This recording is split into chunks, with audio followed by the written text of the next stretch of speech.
Morning friends, आज पीके technical classes में आप सब लोगों का स्वागत है। तो आज शुरू करते हैं। आज का हमारा जो टॉपिक है, जो विषय वस्तु है, उसको आरंभ करते हैं, शुरुआत करते हैं। फ्रेंड्स, आज पीके टेक्निकल क्लासेस में आप सब लोगों का स्वागत है। फ्रेंड्स, तो आज हम लोग जानेंगे वायरलेस टेक्नोलॉजी ब्लूटूथ के बारे में। तो दोस्तों, ये ब्लूटूथ जो होता है, आज के युग में हम लोग मोबाइल में डेटा शेयरिंग के लिए इसको सबसे ज़्यादा इस्तेमाल करते हैं। इसका एक और नाम था जिसे हम लोग कहते थे IEEE 802.15 स्टैंडर्ड्स। और इस प्रकार से जब ब्लूटूथ बहुत ज़्यादा हम लोगों का यूज़ होने लगा तो इसके बारे में हम लोग जानने लगे। लेकिन आज भी बहुत लोगों के दिमाग में ये चीज़ चलता है कि ब्लूटूथ होता क्या है, ब्लूटूथ काम कैसे करता है, ये हमारे लिए यूज़फुल है या नहीं, इसके ऊपर गवर्नमेंट के क्या क्या स्टैंडर्ड्स लगे हुए हैं। लार्ज कॉन्सोर्टियम का मतलब होता है दोस्तों कि बहुत बड़ा जो संघ है, ये कौन सा संघ के तहत, मतलब इसका ऑर्गेनाइजेशन क्या है, किस तरीके से काम करता है, किसके तहत ये काम करता है। तो चलिए दोस्तों, आज हम लोग ब्लूटूथ के बारे में डिस्कशन आरंभ करते हैं। तो सबसे पहले अगर हिस्ट्री में हम जाएं और ब्लूटूथ के बारे में जानकारी इकट्ठा करें तो 1998 में हम लोगों का जो ब्लूटूथ होता था, तो इसमें हम लोग का ऑफिशियली इसको इंट्रोडक्शन करने में हम लोगों ने एक फॉर्मेट बनाया, एक फॉर्म बनाया, जिसमें ब्लूटूथ की टेक्नोलॉजी को हमने बेसिक पर्पज उसकी क्या है, वायरलेस में किस तरीके से रिप्लेसमेंट करके इसको बिठाया गया और इसके ज़रिए हम लोग वॉइस को, डेटा को किस तरीके से एक जगह से दूसरे जगह हम लोग ट्रांसफ़र कर सके, भेज सके। तो इस प्रकार के टेक्नोलॉजी को हम लोगों ने फिर ब्लूटूथ नाम दिया दोस्तों। और फिर 1999 में ब्लूटूथ 1.0 स्पेसिफिकेशन इंट्रोड्यूस हुआ हम लोगों का। 2003 में हम लोग का ब्लूटूथ सिंग all over the Bluetooth 4 specification आया अनाउंसमेंट के तहत, और इसमें ब्लूटूथ का जो वर्जन था वो 2.1 यूज़ हुआ।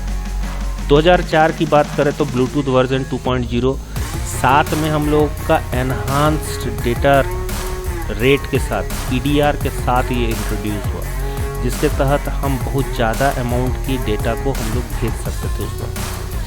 फिर आया 2005 में हमारा जो वर्जन आया 2.0 का, उसमें EDR हम लोगों का प्लेस्ड हुआ, मार्केट को हिट किया और इसमें कुछ और नए बदलाव किए गए थे। 2007 में ब्लूटूथ फिर कोर स्पेसिफिकेशन के साथ आया, जो 2.1 EDR के साथ अडॉप्ट किया गया। और उसके बाद फिर 2009 की अगर बात करें तो 2009 में हम लोग का ब्लूटूथ कोर स्पेसिफिकेशन 3.0 के साथ हाई स्पीड डेटा के साथ हम लोगों का इवॉल्व हुआ। और अगर इतिहास की ही बात करें तो ये जो ब्लूटूथ नाम है दोस्तों, ये हम लोगों का एक राजा थे जिनका नाम था हार्ल्ड ब्लूटूथ। और इन्होंने क्या किया था, इन्होंने कुछ ऐसा काम किया था जिसके तहत हमारा ब्लूटूथ का नाम पड़ा। और इनका जो काम था वो ये था कि इन्होंने डेनमार्क और नॉर्वे, ये दोनों देशों को एक साथ ला के मिला दिया था, जिस वजह से डेनमार्क और नॉर्वे में बहुत ज़्यादा बिजनेस हो सका, बहुत ज़्यादा मनी एक्सचेंज हो सका, और जिसके वजह से लोग और ज़्यादा समृद्ध होने लगे, खुशहाल जीने लगे।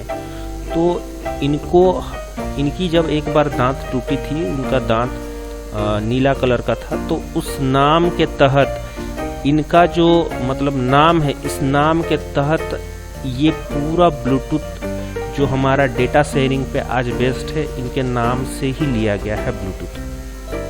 और चलिए दोस्तों, इसमें सबसे बड़ी बात है कि जो हम लोगों का स्टैंडर्ड्स है, स्टैंडर्ड्स में हम लोगों का 2.4 से लेके 2.48 गीगाहर्ट्ज का हमारा बैंडविड्थ का डेटा ट्रांसफ़र हम लोगों का हो पाता है। और 1998 में सबसे पहले इरिक्शन कंपनी आई थी। इरिक्शन, इंटेल, IBM, तोशिबा, नोकिया, ये 5 कंपनियां मिलके इसके ऊपर काम करना शुरू की थी और इसको मोबाइल में इम्प्लीमेंट किए थे। ये हम लोग का जो टेक्नोलॉजी है, वायर को रिप्लेसमेंट करके हम लोगों का ये टेक्नोलॉजी बनाया गया। और आज के डेट में हमारा जो टेक्नोलॉजी है ब्लूटूथ के ऊपर वो 5.0 वर्जन का है, और पहले तो 10 मीटर से ज़्यादा का नहीं था, पर आज के डेट में हमारा इसका रेंज को बढ़ा दिया गया है। 5.0 वर्जन का या उससे भी थोड़ा ज़्यादा वर्जन का अगर हम यूज़ करते हैं ब्लूटूथ, तो इसकी रेंज जो है 10 मीटर नहीं रह जाती, फिर वो 40 से लेके 400 मीटर में कहीं पे भी रेंज हो सकती है। तो इस प्रकार से डेवलपमेंट किया गया दोस्तों। जनरली अगर हम ब्लूटूथ की बात करें फ्रेंड्स, तो जो हम लोगों का ब्लूटूथ है वो short range wireless technology connectivity के तहत बनाया गया। इसमें जो पावर कंजप्शन होता था ये भी बहुत कम होता था, और ऑटोमेटिक रिकॉग्निशन जो होता है, ऑटोमेटिक जो पहचान करने वाली जो प्रणाली होती है वो भी बहुत फास्ट होती है और बहुत जल्दी रिकॉग्निशन देता है। अगर हम ब्लूटूथ की बात करें तो ब्लूटूथ में हम लोगों का जो टेक्नोलॉजी यूज़ होता है वो आपका पेन नेट कह सकते हैं या पिकोनेट भी कह सकते हैं। ये हम लोगों का डेटा शेयरिंग में, डेटा को एक जगह से दूसरे जगह पेयरिंग करने में या डेटा को शेयरिंग करने में हम लोगों का बहुत ज़्यादा मददगार है, और इसी पे हमारा ब्लूटूथ टेक्नोलॉजी बेस्ड है दोस्तों। अब देखिए, अगर कोई डिवाइस को हम यूज़ करते हैं तो उसके चारों ओर एक मैग्नेटिक फील्ड बनती है, या फिर कह सकते हैं आप इलेक्ट्रोमैग्नेटिक फील्ड बनती है, और उस इलेक्ट्रोमैग्नेटिक फील्ड में कहीं ना कहीं एनर्जी तो होती है, और वो एनर्जी डिपेंड करती है कि कौन से डिवाइस की है और उसमें कितनी एनर्जी अंदर में निहित है। उसके हिसाब से वो चारों ओर अपना एक फील्ड बना कर रखता है, और इस फील्ड को पहचान करके फिर इस फील्ड के जरिए डेटा को शेयर करना, ये हमारा ब्लूटूथ का टेक्नोलॉजी रहा है दोस्तों।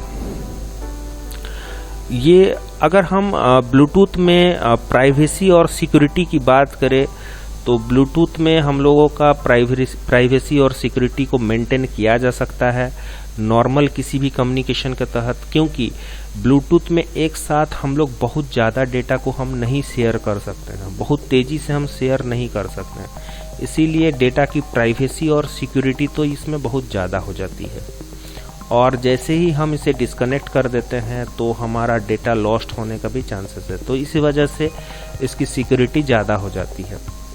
और आगे हम लोग बात करें ब्लूटूथ में, आज हम लोग ईयरफोन में भी जो मोबाइल सेट के साथ ईयरफोन आते हैं, हेडफोन आते हैं, वहाँ पे भी हम लोगों के ब्लूटूथ टेक्नोलॉजी को यूज़ किया जा रहा है। साउंड सिस्टम में भी इसको काफ़ी हद तक इस्तेमाल किया जाता है, और आज के डेट में जो मैक्सिमम स्पीड है ब्लूटूथ की वो बढ़ के हो गई है 1 Mbps की स्पीड हो गई है। पहले इतनी स्पीड थी नहीं, पर आज के डेट में ये बहुत बढ़ चुकी है, 1 Mbps तक की स्पीड दे रही है, और इसमें हम लोगों का पिकोनेट टेक्नोलॉजी का इस्तेमाल किया गया है दोस्तों। अगर हम कुछ आंकड़ा देखते हैं, कुछ स्टैटिस्टिकल्स एनालिसिस देखते हैं, तो कुछ इस प्रकार से हमारे मिलियन ऑफ यूनिट्स बनाए गए हैं ब्लूटूथ के ऊपर, और डेवलपिंग स्टेज में भी है ब्लूटूथ कह सकते हैं, क्योंकि हर साल जो हम कह नहीं सकते हैं कि ब्लूटूथ हमारा डेवलप्ड हो चुका है, हम कहेंगे ये डेवलपिंग स्टेट में है। इसलिए ये डेवलपिंग स्टेट में है बिकॉज अभी भी हम लोग इसकी रेंज को और बढ़ाने का प्रयास कर रहे हैं, और उसमें हमें सफलता मिल भी रही है। तो इस वजह से ब्लूटूथ का जो रेंज है वो बढ़ जाता है फ्रेंड्स।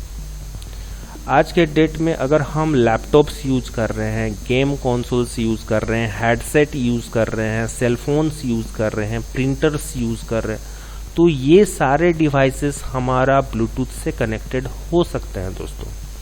और ब्लूटूथ से कनेक्ट होने के वजह से इनकी जो डेटा शेयरिंग होती है काफ़ी इजी हो जाती है, वायर की आवश्यकता पड़ती नहीं है। अदरवाइज हर जगह हमें वायर ही वायर दिखाई देते।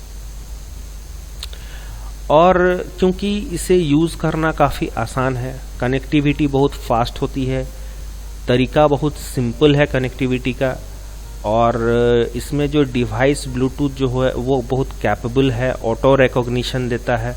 तो इस वजह से ब्लूटूथ बहुत अच्छा है हमारे लिए। डाइवर्स एप्लीकेशन अगर ब्लूटूथ की बात करें तो इसमें फास्ट डेटा रेट होता है, स्ट्रॉन्गर कनेक्शंस होते हैं, लॉन्गर डिस्टेंस के लिए ये ट्रैवल कर सकता है। तो इस प्रकार से ब्लूटूथ आज के डेट में हमारे लिए बहुत ही कन्वीनियंट है, बहुत ही गुड शॉर्ट ट्रांसफ़र है। और फ्यू फ्लॉर्स के साथ हम कहेंगे कि मतलब फ्लॉर्स का मतलब हो जाता है FLAWS, फ्लॉर्स का मतलब हो जाता है कमियां दोस्तों। तो बहुत ही कम कमियों के साथ ये सिक्योरिटी बहुत अच्छा दे रहा है। लिमिटेशन इसकी बहुत ही मतलब फाइल जो होती है लिमिटेड है हमारा, ये बहुत ज़्यादा फाइल को एक साथ ट्रांसफ़र नहीं करा सकता है, ये इसकी लिमिटेशन है।